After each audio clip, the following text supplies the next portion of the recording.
What is up, guys? Tyson Dela Cruz here. Thank you so much for rocking with me. And shout out to everybody who's been following and commenting. I'm going to create a video later today, but I wanted to stream this live. This is going to be a live press conference from Mar-a-Lago with Donald Trump since Waltz has been elected as vice president nominee for Kamala Harris. So shout out to everybody watching. If you're watching this on the live stream, go ahead and drop your comments down below. Let me know where you're coming from. And then later on today, I'll stream later and talk about this Tim Waltz shenanigans that are going on, the stolen valor. I'd like to get into it now, but I think, I'm going to wait. So later on today, I'll create an entire video about this, but not being Tim Waltz is a massive trend that's going on social media right now. Social media is flooding pictures with vets serving the country after he ducked combat in Iraq.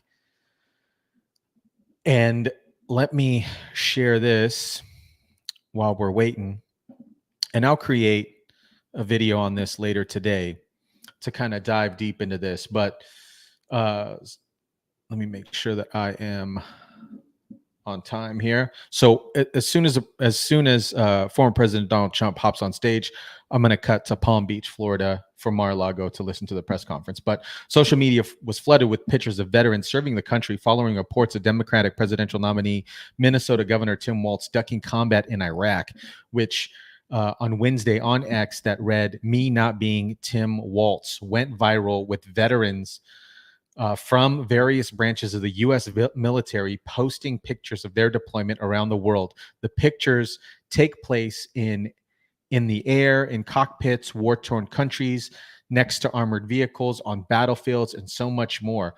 Shout out to everybody who is a military veteran. Shout out to the military veterans watching. Really appreciate you. President should be hopping on here shortly, but this is ridiculous. For somebody to say that they served, and I want to get your guys' honest thoughts on this.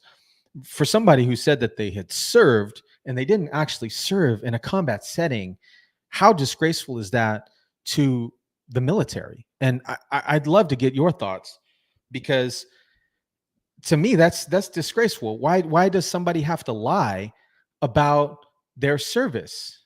It doesn't make any sense. You don't need to lie to the people.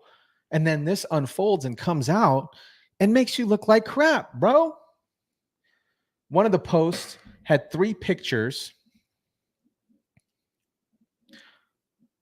One of the posts had three pictures and read, "Here is a photo of me not being Tim Waltz. Last photo of me on a call with my daughter while in Afghanistan for 4 years." Another one that was generated a lot of attention. "I'm not upset that Tim Waltz was too scared to deploy in a combat zone. The issue is he abandoned his guys mere weeks before deployment, and he lied about being a combat vet to pass gun control. That is unforgivable." I 100% agree. Let's see, where are we at on the live? He is not on yet, but I promise you, Donald Trump is going to be hopping on here shortly to talk about the announcement directly from Mar-a-Lago. Here is a photo of me not being Tim Waltz. Look at this. Shout out to the combat vets. While the third person wrote, "Here's my National Guard son in an armored cave in Iraq, not being Tim Waltz." The post follow reports that Waltz abruptly retired from the military after being notified his unit was being deployed to Iraq. Come on, man. I'm going to do an entire video on this, and we'll break this down here later today. I'm going to cut to, it is 2:03 Eastern. So let's jump to, let's see if they're doing, they're still doing the weather. So we're waiting for Donald Trump to come up. But right now we're talking about the stolen valor from Tim Waltz. And I want to get your opinions on this because, man, these people, this person that is claiming that he went on deployment and didn't go on deployment, that is a disgrace. That is a disgrace. On May 16th, 2005, Waltz quit and betrayed his country, leaving the 125th Field Artillery Battalion and its soldiers hanging without its senior non-commissioned officer as the battalion prepared for war. Let's see where we're at on Mar-a-Lago. We're going to be jumping into Mar-a-Lago soon, as soon as Donald Trump hops on. Shout out to everybody watching. Go ahead and hit that like button, hit the subscribe button. But in the meantime, while we're waiting for Donald Trump to hop on, we are talking about Tim Waltz and the stolen valor. What a disgrace. What a disgrace. Later on today, again, like I said, I'm going to go ahead and do a full video on this.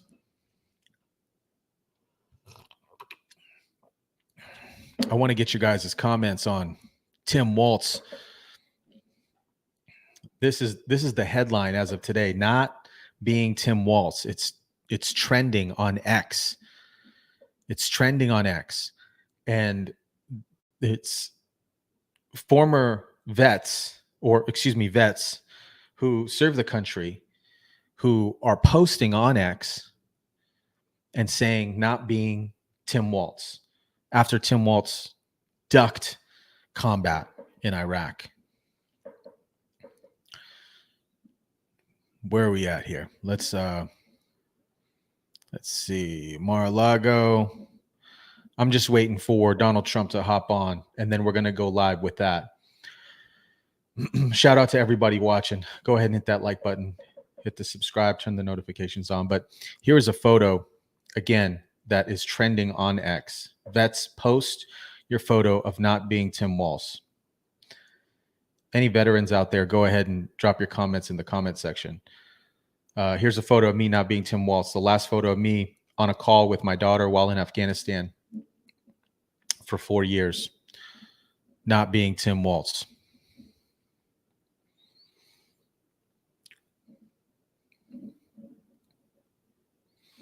And then later on today also, so turn your notifications on, because later on today also, I'm going to expose some truths on what Kamala Harris is doing. And I'm sure you guys saw the video yesterday. And if you haven't, go ahead and check it out. But Kamala Harris lost her stuff during a rally in Detroit. She showed her true character. And in that video, I referenced that almost 92% of her staff in the first 3 years of her being vice president had left. And that is crazy. And there were accusations of Kamala Harris being rude to interns, cussing at interns, not wanting to look at her, like telling them not to look at her while she walks in. Very hostile work environment. And this left individuals, these individuals left her side. And like I said, almost 92% of her staff had left. And we saw that yesterday. We saw her when protesters were at the rally, and she literally freaked out. She freaked out. Here we go. We're jumping in live to Donald Trump right now. Here we go.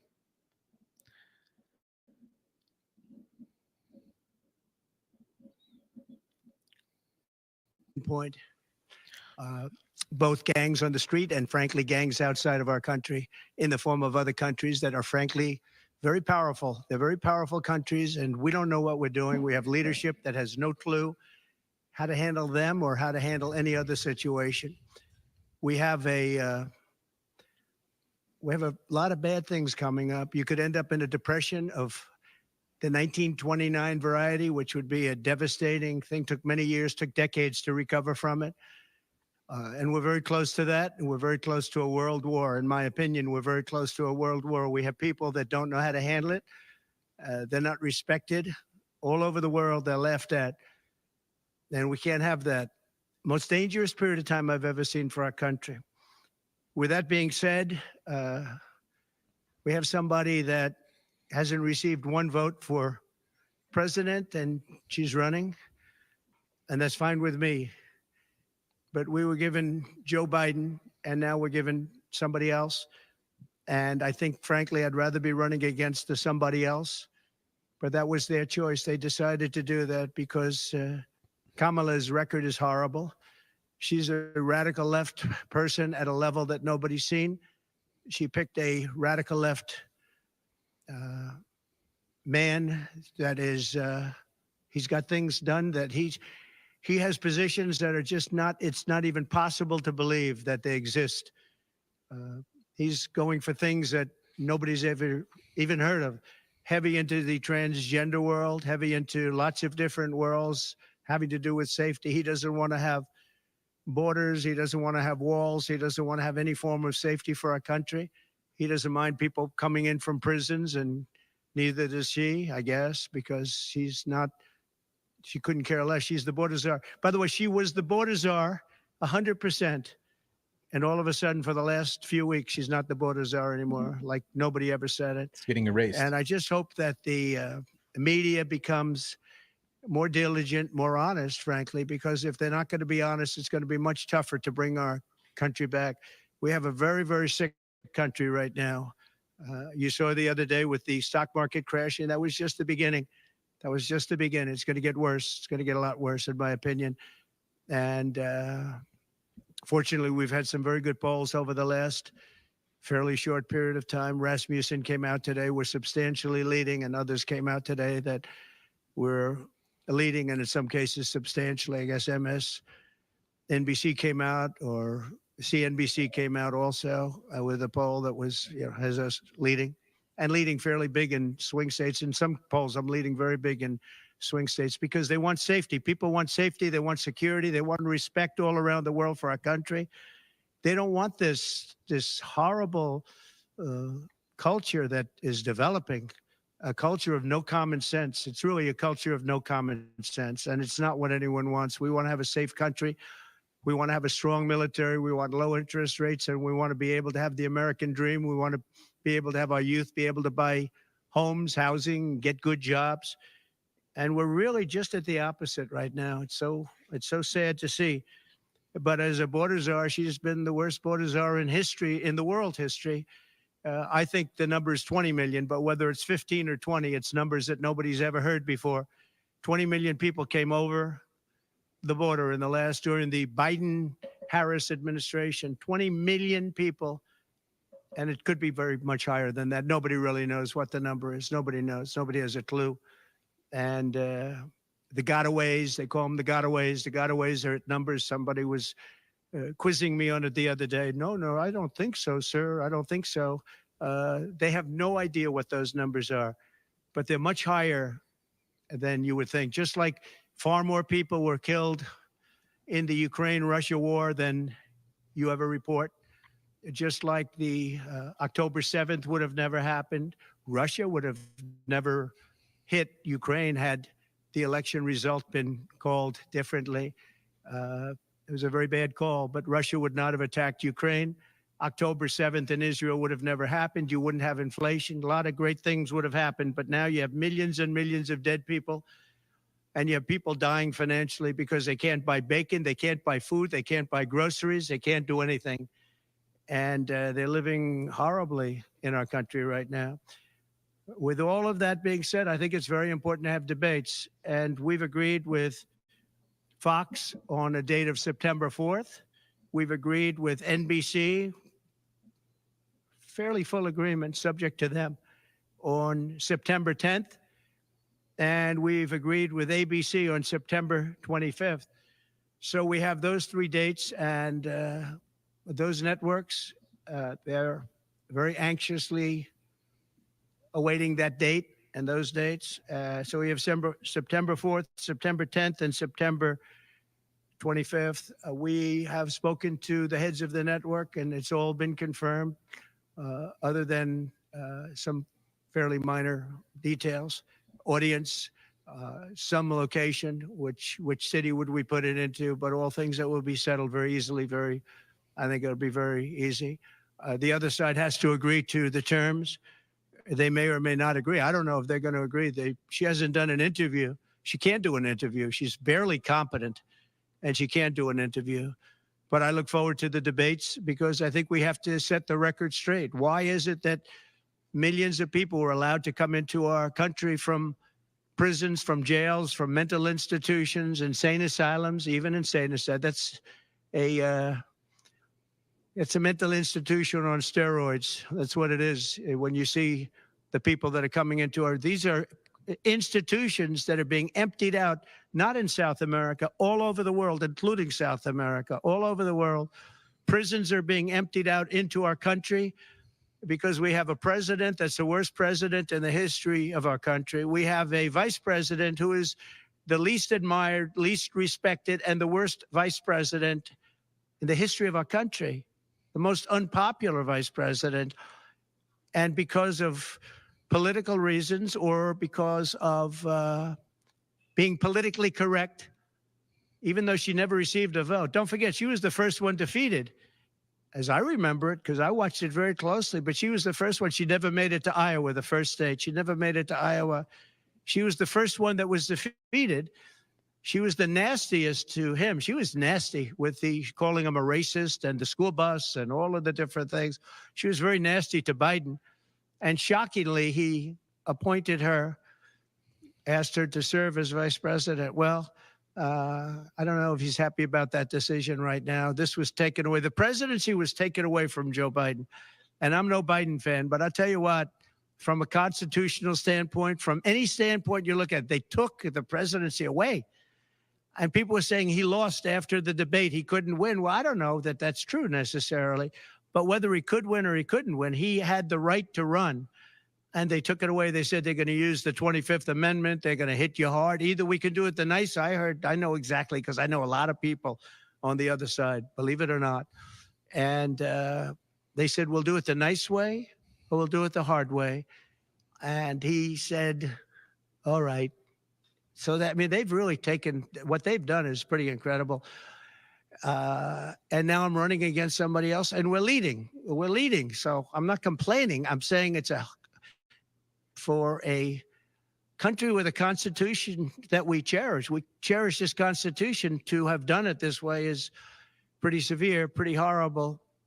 You would have thought they would have gone out to a vote. They would have had a primary system. They would have done something, but to just take it away from him like he was a child. And he's a very angry man right now. I can tell you that. He's not happy with Obama, and he's not happy with Nancy Pelosi, crazy Nancy. She is crazy too. She's not happy with any of the people that told him that you've got to leave. He's very unhappy, very angry. And I think he also blames her. He's trying to put up a good face, but it's a very bad thing in terms of a country when you do that. I'm not a fan of his, as you probably have noticed. And he had a rough debate, but that doesn't mean that you just take it away like that. Or you go out to a vote, you do something. He had 14 million votes. She had no votes. She got no votes. And I think she's crashing. I think when people find out, and I think people are starting to find out what a bad job she did, what a bad job she did on the border. She's trying to say she had nothing to do with the border. She had everything. She was appointed to head the border. And then they said, Border Czar, oh, she loved that name. She loved that name. But she never went there. She went to a location once along the border, but that was a location that you would love to go and have dinner with your husband or whoever. That was a location that was not part of the problem. That was not really going to the border. So essentially, she never went to the border. And if you listen to Tom Holman, if you listen to the great border people, Brandon Judd from Border Patrol, if you listen to Paul, I mean, so many different people. I speak to them all the time. And I did when I was president. We had the best border in the history of our country. Now we have the worst border in the history of the world. Millions of people coming in, and our country cannot sustain it. Our country is going down because of this, because of incompetent people. So I just look forward to these debates. I think it's very important that we have them. I hope she agrees to them September 4th, September 10th, September 25th. And I think they'll be very revealing. I think they'll be very revealing. Do you have any questions, please?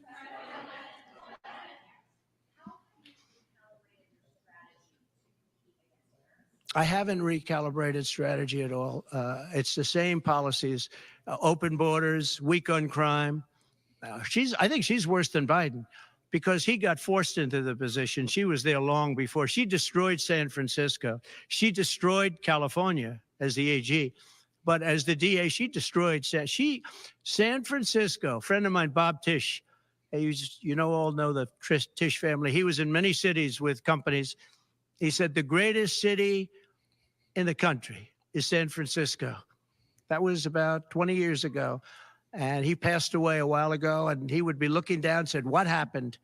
He thought it was the best city in the country. He had divisions there, lows. And he would be looking down in horror now when he sees she destroyed no cash bail, weak on crime. She's terrible. And yet they weaponized the system against me. They have me. I got so many lawyers. Now they want to delay cases. I won the big case in Florida. I won the big case. Nobody even wrote about it. The big case, the judge was a brilliant judge.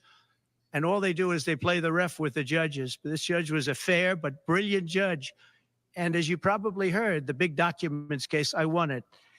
Now, Biden lost it because he didn't have presidential immunity. He didn't have the Presidential Records Act. He lost it.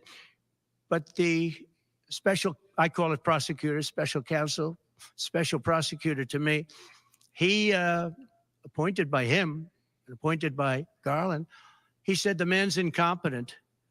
He can't stand trial, but he can run for president. But we no longer have to worry about that because we have somebody that, in my opinion, is more incompetent. She couldn't pass her bar exam and lots of other things. And she should not be in a position because if she becomes president, our country is going to be a giant fail. It's going to fail. It's going to be a failure the likes of which this world has never seen. Yeah, please. No, how about you?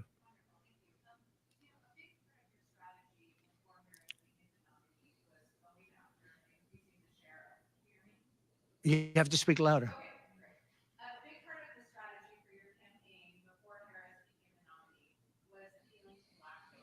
Yeah.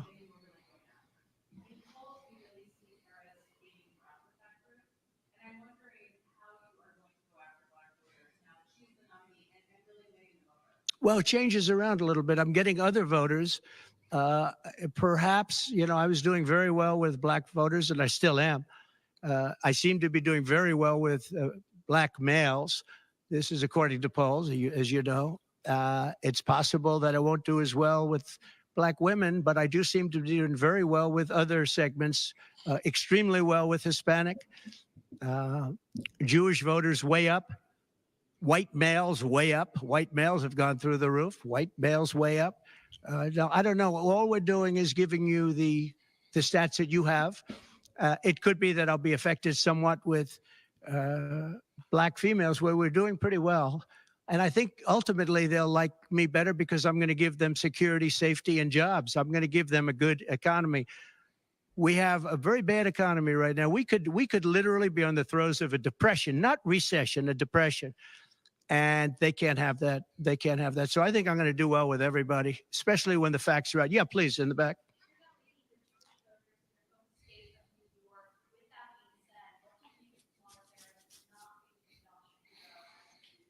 Well, I don't know. I know Josh Shapiro. He's a terrible guy, and he's not very popular with anybody. I think that this election maybe is better than Josh Shapiro would have been. But I think other than Josh Shapiro, I think she had some good choices. But Josh Shapiro is not one of them. He's caused a lot of damage with a lot of people.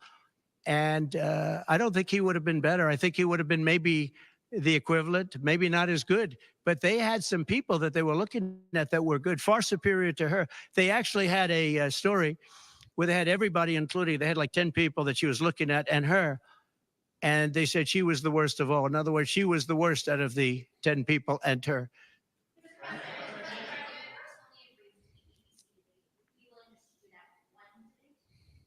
I don't know how that's going to work out. We'd like to do 3 debates. We think we should do 3 debates. We think Fox and ABC, and we also have CBS is going to do the vice presidential debate. So CBS will do vice presidential, and I have to tell you, J.D. Vance has really stepped up. He's doing a fantastic job.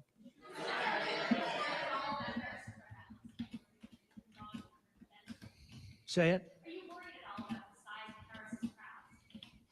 Oh, give me a break.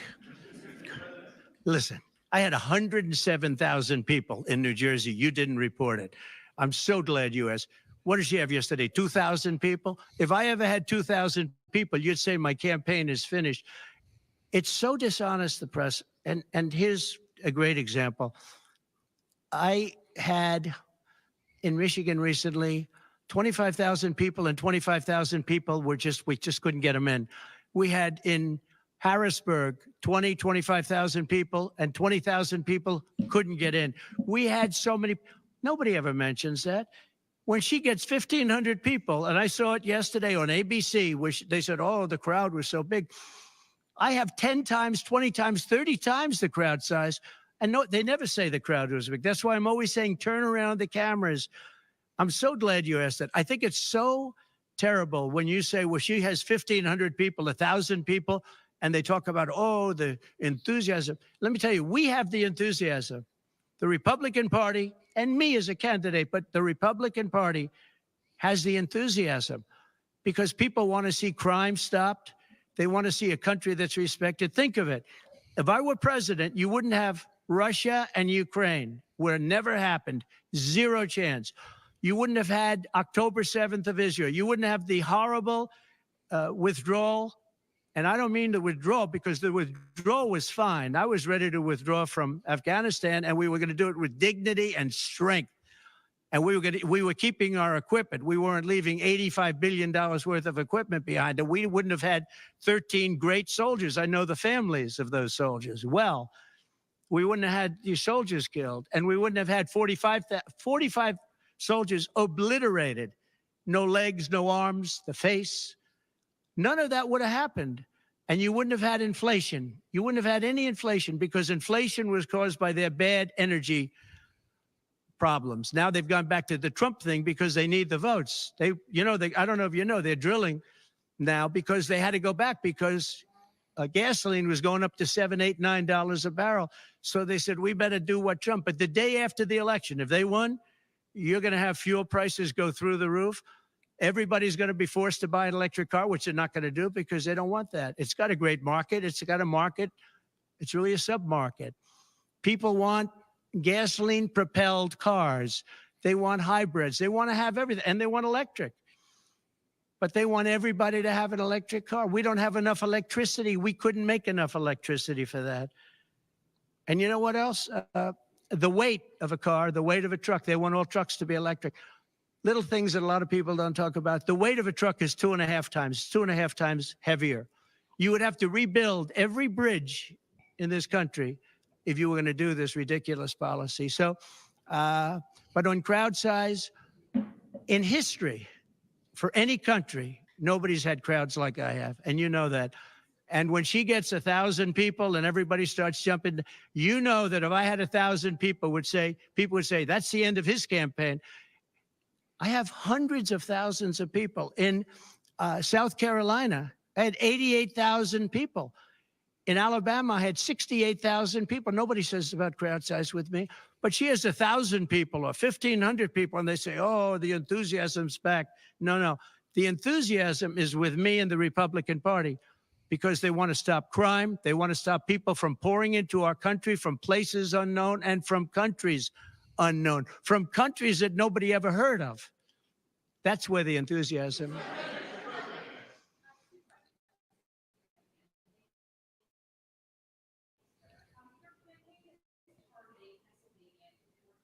Yeah.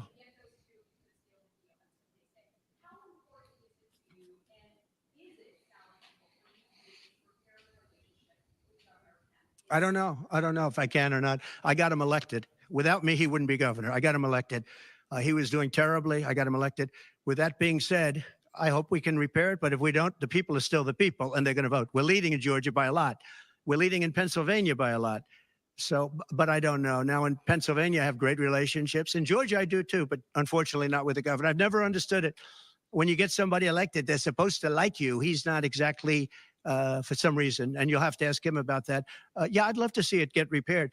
I think that if we don't win Georgia, Georgia is a big win, is a big state. So I won Alabama by a record. Nobody's ever gotten that many votes. I won South Carolina by a record. You don't win Alabama and South Carolina by records and lose Georgia. It doesn't happen. And the people of Georgia understand that. There was tremendous anxiety and problems in Georgia. A lot of people say, what happened? And we have to, all we want is honest elections. If we have honest elections in Georgia, and we have honest elections in Pennsylvania, we're going to win them by a lot.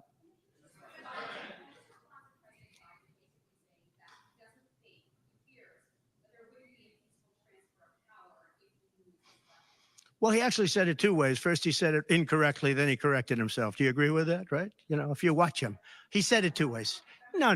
I mean, he said it two ways because he doesn't really know what he said. Why didn't he bring it up at the debate? You know, he had a chance for 90 minutes to bring it up at the debate. He could have talked about that at the debate, and he didn't do it. Everyone said, oh, he said this and he said that. He's just, you know, they give him something to read off. He read it very badly because he actually said it the opposite. Then he had to go back and correct himself. He said the opposite. He should have brought this up at the debate. If he had a problem, of course there'll be a peaceful transfer. And there was last time, and there'll be a peaceful transfer. I just hope we're going to have honest elections. That's all. Okay?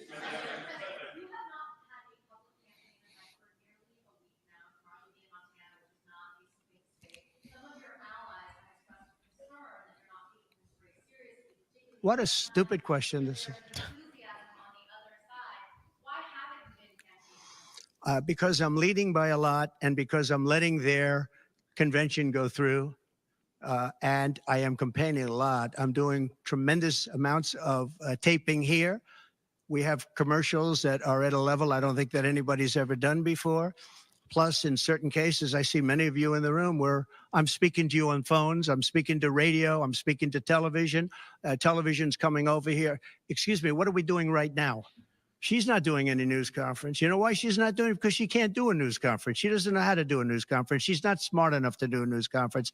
And I'm sorry, we need smart people to lead this country because our country's never been in this danger before, both economically and from an outside perspective. Russia doesn't respect us anymore.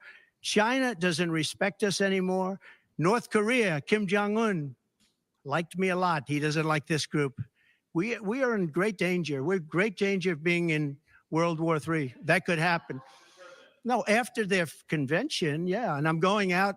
Actually, I'm going out to certain places to help certain senators get elected. Not even for me. I'm trying to help when I go out to Wyoming or when I go out to Montana, or I'm going to different places to help people. And I don't have to go there because I'm leading those states, as you know, by 35, 40, 50 points. I'm leading by record numbers. I'm going because I want to help senators and congressmen get elected. Congressmen and women get elected. Yes, please. Yeah, go ahead. The upcoming what? Oh, yeah.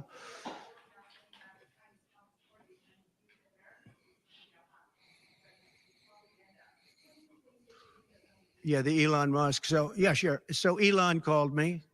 As you know, he endorsed me full-throated. Great endorsement. I respect Elon a lot. He respects me. And not easy for him to endorse, to be honest with you. You know, it takes courage to endorse people. Many people have courage and many people don't. He does have courage. And Elon endorsed me, and he asked me whether or not I'd do a show on Monday, and I think it's going to be Monday night. And I believe he's the host of the show. So it'll be very interesting. A lot of people are talking about it. I look forward to it. That'll be done on Monday night.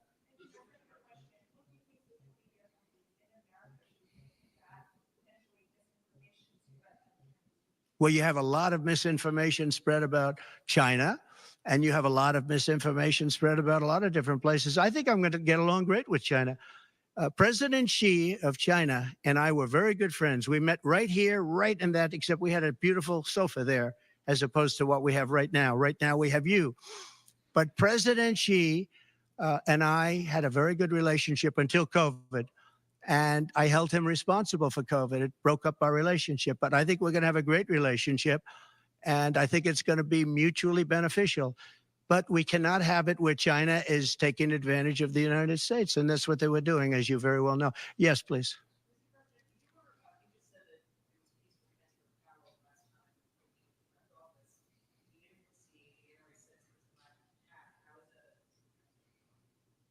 What's your question? No, I think the people that, if you look at January 6th, which a lot of people aren't talking about very much, I think those people were treated very harshly when you compare them to other things that took place in this country where a lot of people were killed. Nobody was killed on January 6th. But I think that the people of January 6th were treated very unfairly. And they were there to complain, not through me, they were there to complain about an election. And, you know, it's very interesting. The biggest crowd I've ever spoken to, and I said peacefully and patriotically, which nobody wants to say, but I said peacefully and patriotically. The biggest crowd I've ever spoken to, and you've seen, Maggie, I was at the mall. I was at the Washington Monument. I was at the whole thing. I had crowds. I don't know who's ever had a bigger crowd than I have, but I had it many times. The biggest crowd I've ever spoken before was that day. And I'll tell you, it's very hard to find a picture of that crowd. You see the picture of a small number of people relatively going to the Capitol, but you never see the picture of the crowd. The biggest crowd I've ever spoken, I've spoken to the biggest crowds. Nobody's spoken to crowds bigger than me. If you look at Martin Luther King, when he did his speech, his great speech, and you look at ours, same real estate, same everything, same number of people. If not, we had more. And they said he had 1 million people, but I had 25,000 people. But when you look at the exact same picture, and everything's the same because it was the fountains, the whole thing, all the way back to from Lincoln to Washington, and you look at it, and you look at the picture of his crowd, my crowd, we actually had more people. They said I had 25,000, and he had 1 million people, and I'm okay with it because I liked Dr. Martin Luther King. Yeah, please.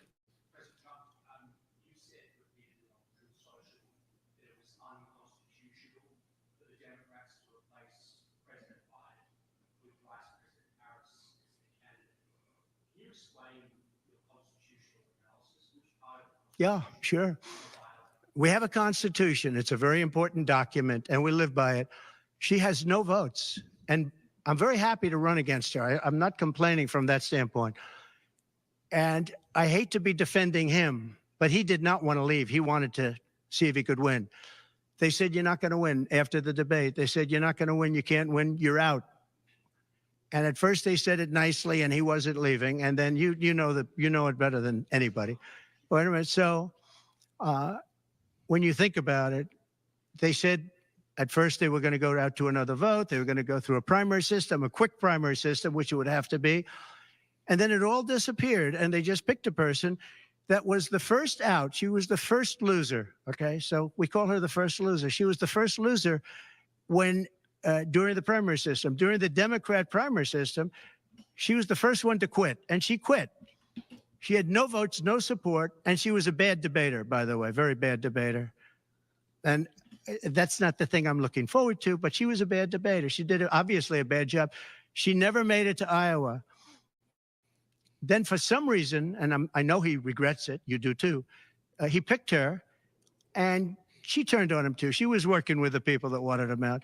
But the fact that you can get no votes, lose in the primary system, in other words, you had 14 or 15 people, she was the first one out, and that you can then be picked to run for president, it seems to me actually unconstitutional. Perhaps it's not. Please.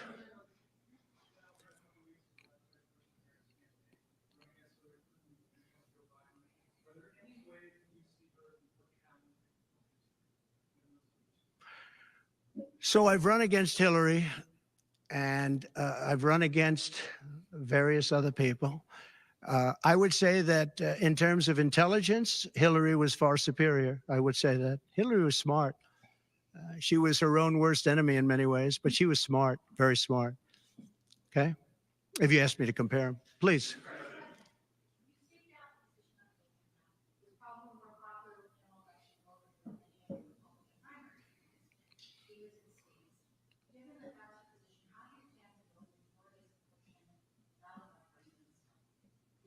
Would you repeat that question, please? Do you have to speak up? It's a hard room because it's very big if you don't. So this is worth $18 million. Oh, I see.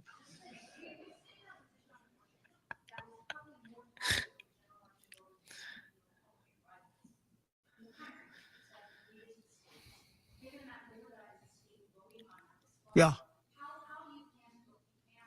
So I think the abortion issue has been very much tempered down. And I've answered, I think, very well in the debate. And it seems to be much less of an issue, especially for those where they have the exceptions, as you know. And I think it's when I looked for 52 years, they wanted to bring abortion back to the states. They wanted to get rid of Roe v. Wade. And that's Democrats, Republicans, and independents, and everybody, liberals, conservatives, everybody wanted it back in the states. And I did that. Now the states are voting. And frankly, some of the votes are much more, if you could say, liberal than you would think. Ohio turned out to be, they had a big vote, and it turned out to be a much more liberal standing than people would have thought. Kansas, the same thing. And then you have Texas, and you have other places where it may be different. But the issue has been brought back to the states now. And like Ronald Reagan, I believe in the exceptions for rape, incest, and life of the mother. I believe, I believe strongly. I think that that's a very, very important thing. I think when you don't, you have to follow your heart. But when you don't believe in the exceptions, I think it's much tougher. It's a much tougher issue. But about 82% of Republicans do believe in exceptions. I think and a lot of them are changing their mind and coming even further. I think that abortion has become much less of an issue. It's a very small, I think it's actually going to be a very small issue. What I've done is I've done what every Democrat and every Republican wanted to have done, and we brought that issue back to the states. And now the states are voting on it. And frankly, some of the votes are a lot different than people would have thought. But it's the vote of the people is taking care of it. And, when you think about the Democrats are really the radical ones on this because they're allowed to do abortion on the 8th and 9th month and even after birth. If you look at your new governor from Minnesota, he's like the governor previous, the former governor. I don't want to get him mixed up because Glenn is doing a good job and he's leading our whole campaign in Virginia, Glenn Youngkin. But previous to Glenn, the governor, he said, the baby will be born. We will put the baby aside and we will decide with the mother what we're going to do. In other words, whether or not we're going to kill the baby. The Minnesota gentleman, this guy agrees with that. He is the most liberal. Look, between her and him, there's never been anything like this. There's never been a combination. So I'll use the word progressive. They want to go progressive. They don't like the word liberal. I like liberal better. I think it's more appropriate because nobody knows what progressive means. But they now like to use the word progressive. But there's certainly never been anybody so liberal like these two, or even close.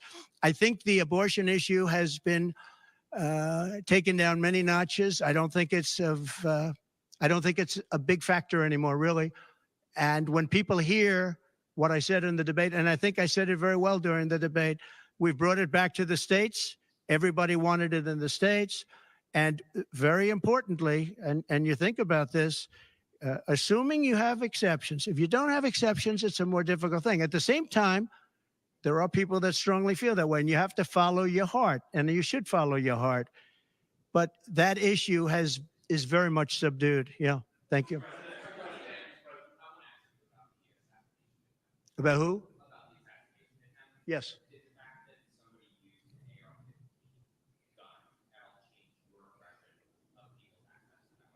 No, I didn't.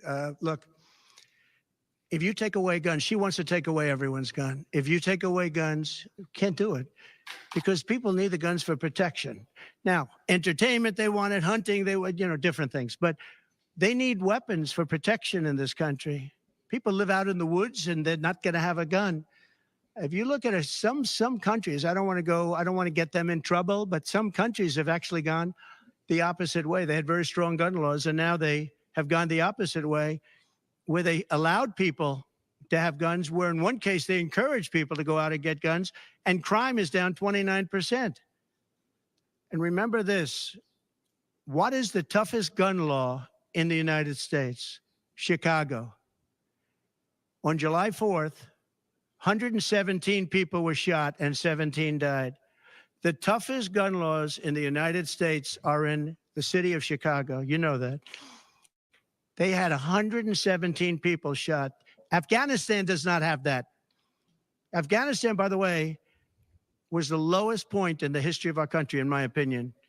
That was the worst embarrassment to the history of this country. And I say Putin would not have gone into Ukraine if that didn't happen. When he saw the incompetence of Milley and all these guys that are incompetent, when he saw that happen, when they took out the soldiers first, they took out the soldiers first. You know, if you go back and check your records, for 18 months, I had a talk with Abdul. Abdul was the leader of the Taliban, still is. But I had a strong talk with him.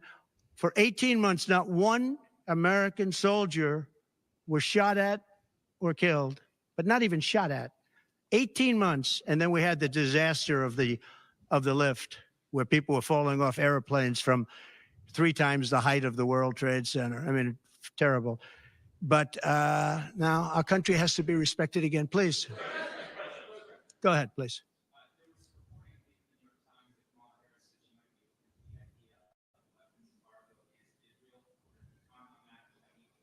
I'd be against that. That Kamala is in favor of not giving Israel weapons? Yeah. That's what I hear. Look, she's been very, very bad to Israel, and she's been very bad to Jewish people. And I say it, if anybody I know is Jewish and they would vote for Kamala over me, they should have their head examined. If you think about it, I gave them Golan Heights. I gave them the capital of Israel, Jerusalem. I even built the embassy. I gave them no Iran deal. The problem is they didn't do anything with it. Iran was broke. We could have made a deal so easily. I would have had a deal done within 1 week after the election with Iran. Iran can't have a nuclear weapon. It's very simple. We would have gotten along with Iran. I was looking forward to it. I was fine with Iran. You know, we hit them a couple of times pretty hard, but we would have been fine with Iran. But I terminated that deal. I got them the Abraham Accords. Everyone said that's impossible. I got them the Abraham Accords. She's been very, very bad to Israel, and she's been very bad and disrespectful to Jewish people. And any Jewish person that votes for Kamala and her friend, her new friend, who I don't know if she knew him before, but I don't think he's too good. But anybody that votes for them, if you're Jewish or if you love Israel, you have to have your head examined. Go ahead, please.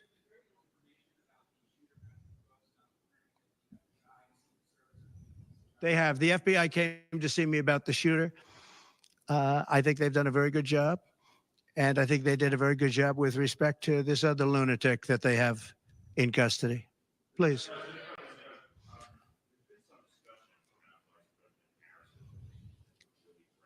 Yeah.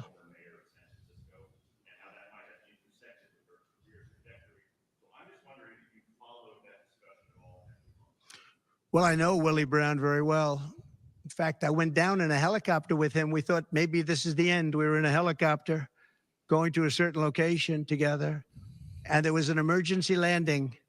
This was not a pleasant landing, and Willie was he was a little concerned. So I know him pretty well. I mean, I haven't seen him in years, but he told me terrible things about her. But this is what you're telling me anyway, I guess.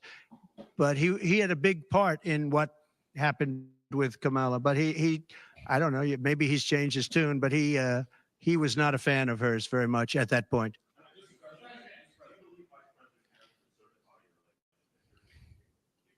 Yeah, I do. Go ahead. On what? Well, I'm going to announce that. I'm going to actually have a press conference on that at some point in the near future, so I don't want to tell you now. But Florida does have a vote coming up on that, and I think probably the vote will go in a little more liberal way than people thought. But I'll be announcing that at the appropriate time. Please.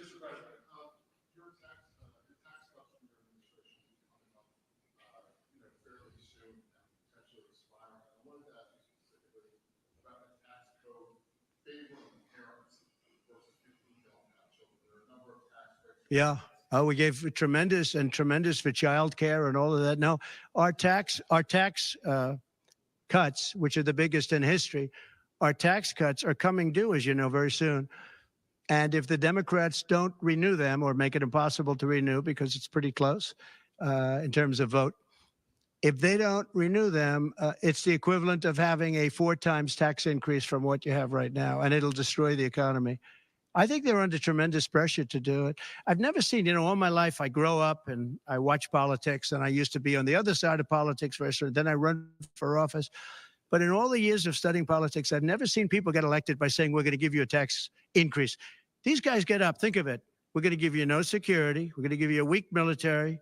We're going to give you no walls, no borders, no anything. We're going to, all these things they're doing. I mean, the transgender became such a big thing, but they do all of these things, but they always say, we're going to give you a tax increase. I never heard anybody campaign on a tax increase. A politician has always said, I will cut taxes. I'll give you one example. Social Security. They're going to destroy Social Security.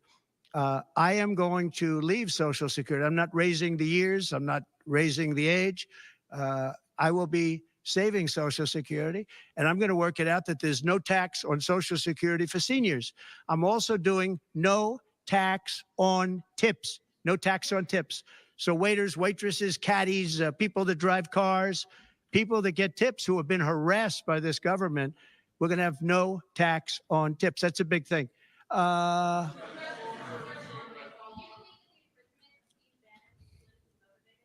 Yeah. Oh, absolutely. Sure.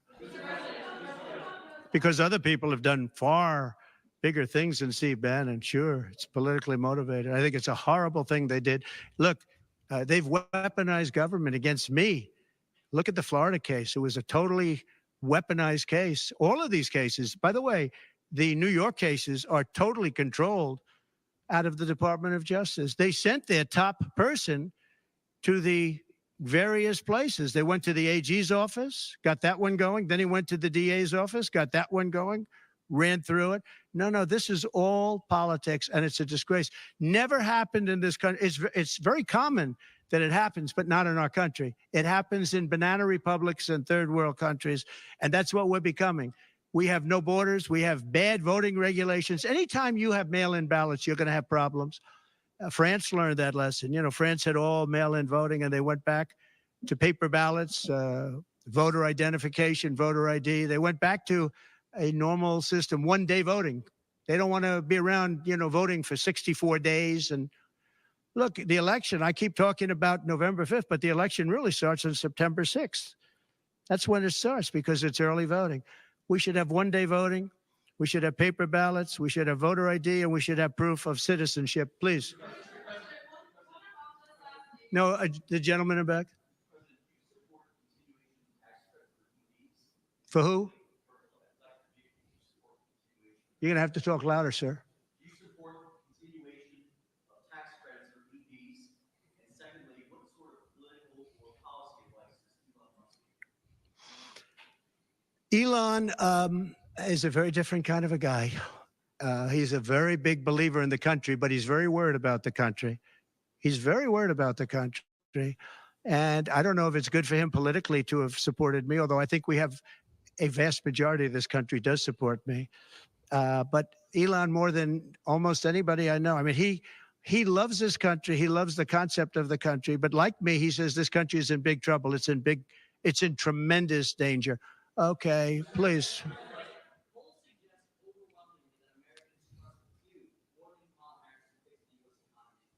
I like this guy. I like him. Yeah. The polls have suggested. There are some polls that say we're going to win in a landslide. People are voting with their stomachs, meaning they're going to the grocery store. They're paying 50, 60, 70% more for food than they did just a couple of years ago. Look at what's happened to energy. Look at what's happened not only to their cars, where gasoline's gone from $1.87, and we had moments when it was below that, but it's gone from $1.87 to $5, $6, and $7. And they take the strategic national reserves and they take it out even though it's peanuts compared, it doesn't last long. But they're virtually empty now. We've never had it this low. And he's using that to keep the gasoline prices as low as possible. He's sucked all of the oil out, essentially the gasoline, to keep the price down a little bit, and it's had very little impact. But you know what? We have no strategic national reserves now. He's emptied it. It's almost empty. It's never been this low. And I had it at a good level, and I would have had it more if the Democrats would have approved the deal. You know, I had a deal to buy it at $22 a barrel, and now it's going to be close to 100 pretty soon, my opinion. And the Democrats didn't want to do that, but we bought a lot anyway, and we had it pretty good. And what they've done to the national reserves, the strategic national reserves, is, as you know very well, because you cover it, but what they've done is incredible. They've just, for the sake of getting some votes, for the sake of having gasoline, you know, that's meant for wars. It's meant for like tragedy. It's not meant for the sake of having gasoline. You know, that's meant for wars. It's meant for like tragedy. It's not meant to keep a gasoline price down so that somebody can vote for Biden, or in this case, Kamala, who, by the way, is worse than Biden. And she's actually not as smart. Okay? She's actually not as smart. That's hard to believe, isn't it? Yeah, please. Okay.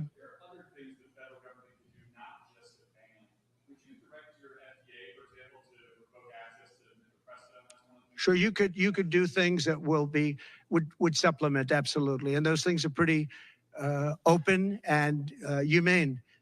But you have to be able to have a vote. And all I want to do is give everybody a vote. And the votes are taking place right now as we speak. Yeah. But it's a very good, there are many things on a humane basis that you can do outside of that. But you also have to give a vote, and the people are going to have to decide. Okay, yes, please. You. On what? No, I think she's actually not as smart as he is. I don't think he's very smart either, by the way. I'm not a big fan of his brain. But I think that she's actually not as smart as he is.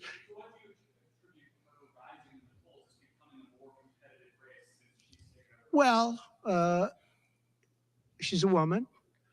She represents certain groups of people. But I will say this. When people find out about her, I think she'll be much less. And I see it right now. I see her going way down to the polls now. Now that people are finding out that she destroyed San Francisco, she destroyed the state of California along with Governor Gavin Newsom. Well, he's been a terrible governor, terrible. But they did it together. And she was early. I mean, she was the first of the prosecutors, really. You know, now you see Philadelphia, you see Los Angeles, you see New York, you see various people that are very bad. But she was the first of the bad prosecutors. She was early. Who? Would you repeat that, please? No, you. Would you repeat her, what she said? You have to speak up. This room is very louder.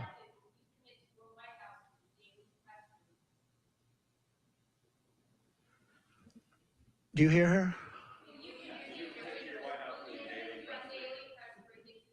A daily press briefing? Why would I do that? I would give you all the press briefings you want. Look what I'm doing here. But why would I do a daily press? You'd get tired of me very fast. No, but I will give you total access, and you'll have a lot of press briefings, and you'll have from me. Now, are you talking about from me or from a press secretary?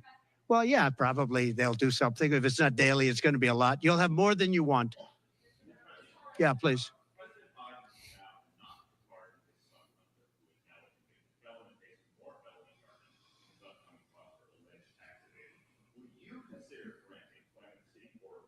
I don't think it's appropriate for me to talk about it. I think it's a tragic story. You want to know the truth. And I felt that with Hillary Clinton, too. You know, with Hillary Clinton, I could have done things to her that would have made your head spin. I thought it was a very bad thing. Take the wife of a president of the United States and put her in jail. And then I see the way they treat me. That's the way it goes.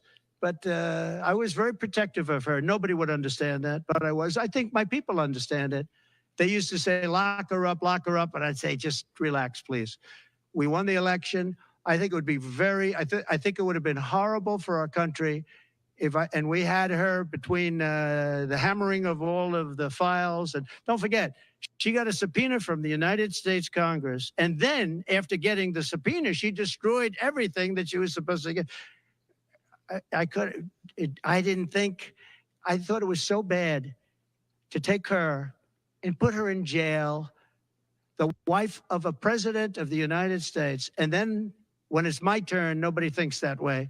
I thought it was a very terrible thing. And she did a lot of very bad things. I'll tell you what, she was pretty evil. But in terms of the country and in terms of unifying the country, bringing it back, to have taken her and to have put her in jail, and I think you know the things as well as I do. There were some pretty bad acts that she did. I think it would have been very bad for our country. And a lot of my people, a lot of the MAGA, as they call them, but the base. And I think the base is 75% of the country, far beyond the Republican Party, because we're a party of common sense. And I'm a person of common sense. I want to have low taxes. I want to have strong borders. I want to have a strong military so that China and Russia, look, they've allowed China and Russia to do the impossible combined. They're natural enemies. They always have been, because China needs more land and Russia has it. They've always been natural enemies. And because of Obama, it started with him, and then Biden, because he didn't know what the hell he was doing, they've now become one force. And then now they're adding Iran to it, and they're adding North Korea to it. Pretty powerful force. This is something that is unthinkable that they allowed to happen.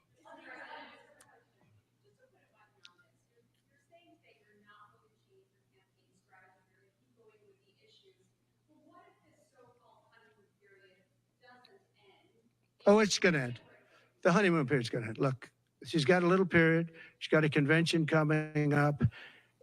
It's about policy. It's not about her. I think she's incompetent because I've watched her. She destroyed California. She destroyed San Francisco. Everything she's touched has turned to bad things. I'm not going to use foul language, but everything she's touched has turned bad.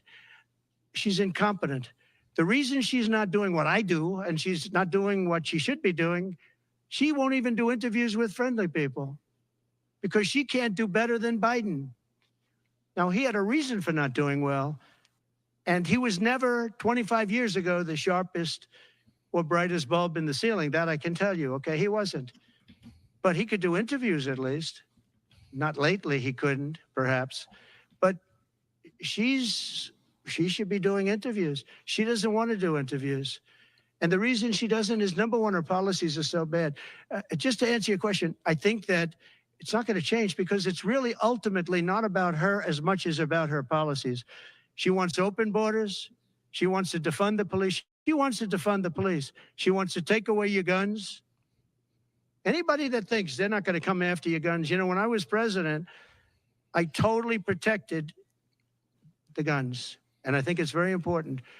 And I know I take some heat sometimes for it, but you have to have safety. You have to have, when the bad guy walks in with a gun, you got to have some way of protecting yourself. And boy, that would be, you would see crime go up at levels that you've never seen. When people say on this side of the house, this house has guns, we will use the guns, they say, let's pass.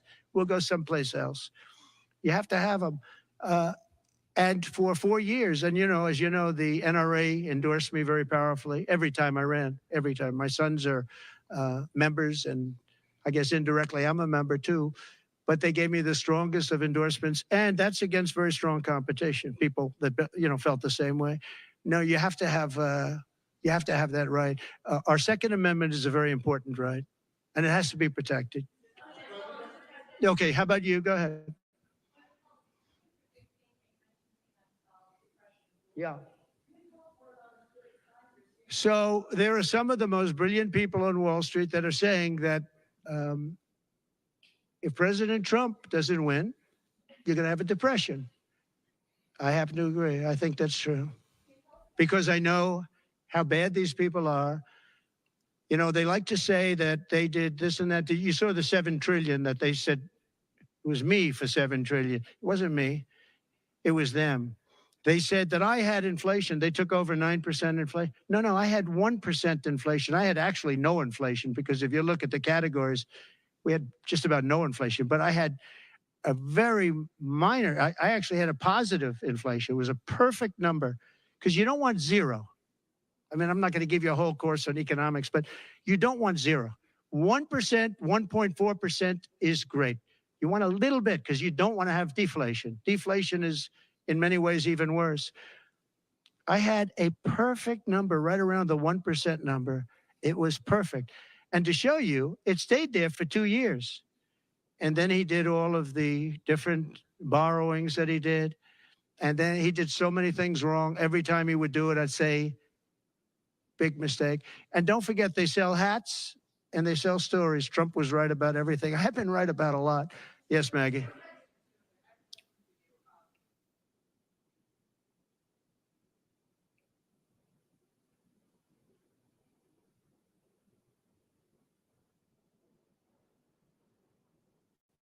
Well, we had a commission like other people do, and it's always complicated and it's always controversial.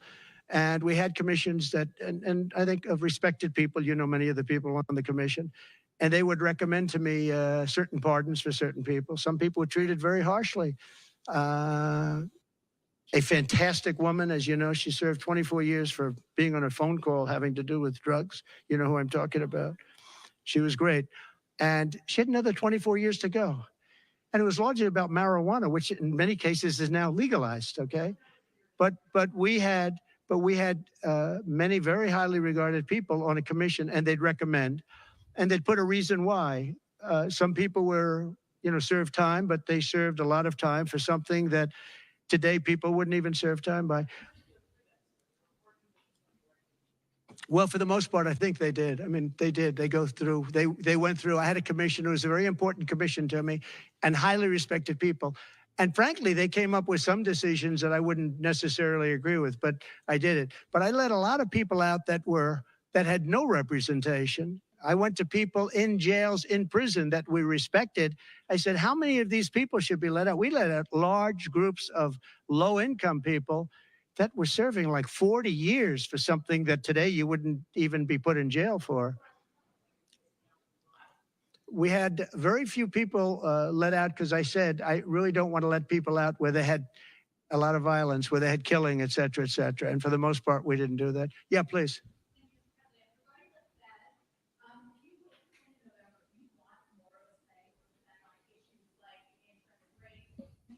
On defense?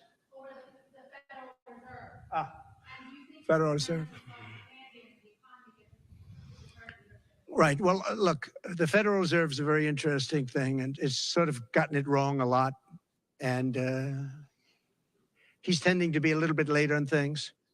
He gets a little bit too early and a little bit too late. And, you know, that's very largely it's a gut feeling. I believe it's really a gut feeling. And I used to have it out with him. I had it out with him a couple of times very strongly. I fought him very hard. And, you know, we get along fine. We get along fine. But I feel the president should have at least say in there. Yeah, I feel that strongly. I think that in my case, I made a lot of money. I was very successful. And I think I have a better instinct than, in many cases, people that would be on the Federal Reserve or the chairman. Yeah.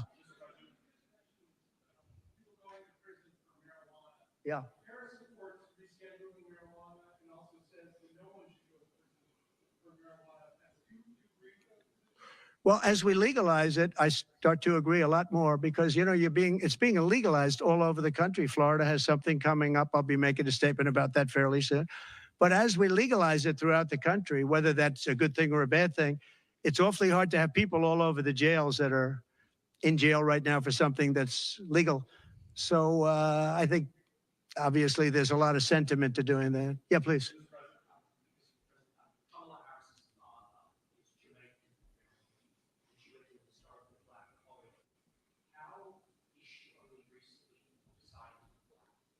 Well, you'll have to ask her that question because she's the one that said it. I didn't say it. So you'll have to ask her. And I very much appreciate that question, but you'll have to ask her. But I've known her for a long time. I actually contributed to her campaign a long time ago because I was a developer. I contributed to lots of campaigns of Democrats, Republicans, and some were liberal and some were conservative. But you'll have to ask her about that. But to me, it doesn't matter. But to her, from her standpoint, I think it's very disrespectful to both, really. Whether it's Indian or black, I think it's very disrespectful to both. To me, it doesn't matter. Please, red dress, red dress.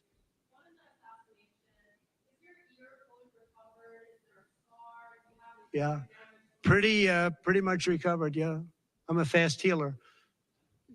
It's a hell of a shot, but I'm a fast healer. Yeah, pretty much recovered. No, it didn't hit that. I got very lucky. It just hit the lobe, as they call it. Yeah, a little bit, not much. On top, a little bit.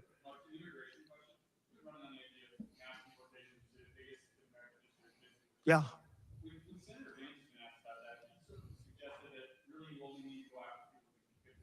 Well, we're starting that. Yeah. We are going to start the largest mass deportation in the history of our country because we have no choice. It's not sustainable. And we're going to start with violent criminals, and we're going to start then with criminals. And our local police is going to work with us because they know everything about the people. They know their names. They know everything about them. They know their middle name. They know their numbers. And as you know, the other side is trying. Look, for years I wondered, why are they allowing these people to come in at levels like this? It was incredible. And I said 2 reasons. They're either really stupid, and I don't believe they're stupid, because anybody that can cheat on elections like they cheat is not stupid. Or, in the alternative, they have bad motives or they hate our country. And I used to think they hate our country. But lately I've seen where they're trying to sign these people up to vote. And they have to stop. They cannot let illegal immigrants vote in this upcoming election. All right, one more question. Go ahead, one more. Make it a good one, please. Right.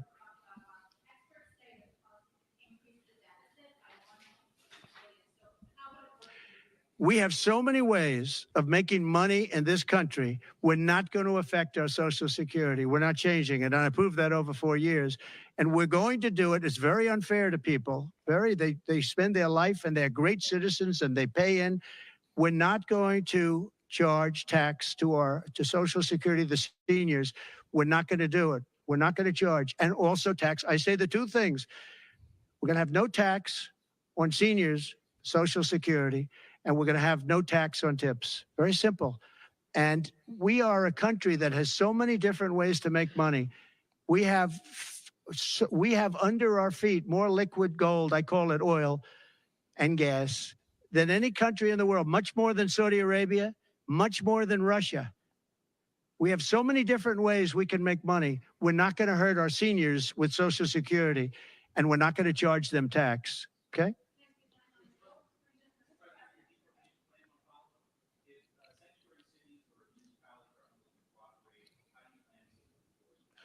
We should not have sanctuary cities. Sanctuary cities is a way of protecting criminals, and we should not have sanctuary cities. And if you go to California, and I know it well, I have property out there, great property. If you go to California and you ask the people of California, do they like the idea of sanctuary cities? They don't like it. They're tired of it. They're tired of crime. They're tired of what's happened to our country. Our country's become a crime-ridden mess, and we're going to stop it on November 5th. Thank you very much, everybody. Thank you. Thank you. All right, Donald Trump There we doing go. over an hour news conference at Mar-a-Lago, and now Donald Trump. That was about an hour of open press conversation. Phenomenal job. Honestly, guys, thank you so much for commenting. Thank you so much for watching. I think that these consistent showings of Donald Trump and JD Vance in an open press forum are incredibly valuable to the public because that allows us to shout out. Yes. It allows us to really see what the policies are about, how strong the candidate is in an unscripted format. And that's what we want to see. That's what I want to see. I want to see this. This was an hour of open forum conversation that answered questions from the press without teleprompters. I'd like to see Kamala Harris do this. JD Vance mentioned it the other day when he walked across the tarmac and went to Kamala Harris's Air Force Two, the vice president plane, and she hasn't answered a single question in an open forum to the press since she's been the Democratic nominee. I'd like to see that. I'd like to see her pull this off. I know Joe Biden couldn't pull this off, just like Donald Trump said. I know Joe Biden couldn't pull this off. He can't. But I'd like to see Kamala Harris do it. I'd like to see her do it. Anyways, later on today, I'm going to drop a video, the new ads that dropped for Donald Trump. I'm going to drop that later today. Phenomenal ads, great ads. And then I'm also going to drop a little bit more about this stolen valor situation with Tampon Teasy. So stay tuned for that, guys. I really appreciate you guys joining in. Shout out to everybody that commented. Continue to comment, like, subscribe. Other than that, guys, Donald Trump holding the press conference like a champ. Let's go. Other than that, guys, I will catch you on the next one.